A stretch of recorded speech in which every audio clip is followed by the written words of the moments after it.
Hello everyone, good morning, welcome back to my and mini blog. তোমরা জানোই আমরা কিছুদিন আগে গোয়া ঘুরতে গিয়েছিলাম। তো লাস্ট ডে আমরা ঘুরতে গিয়েছিলাম দুধসাগর ওয়াটারফলে। তো সেখানে আমাদের কিছুটা কার জার্নি ছিল। কারে উঠে তো কুট্টুস খুবই খুশি হয়ে গিয়েছে, তোমরা নিজেরাই দেখতে পাচ্ছ। ওর খুশির কোনো সীমানা ছিল না।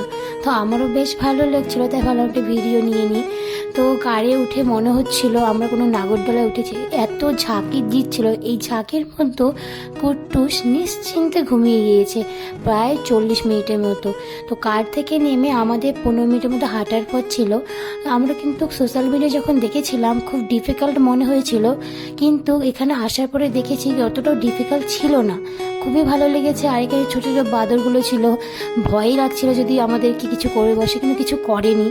তো কুট্টুস এখানে এত খুশি পেয়েছে ওদেরকে দেখে, ওর তো ঘুম টুম নেই। যেখানে মানুষ ওই টাইমে ঘুমিয়ে পড়ে সেখানেও ঘুম ছিলই না। দেখো, কথা বলতে বলতে আমরা পৌঁছে গিয়েছি দুধসাগর ওয়াটারফলে। চলো আমরা একটু দুধসাগর ওয়াটারফলটা দেখে নিই, তোমরাও একটু দেখে নাও কেমন দেখতে।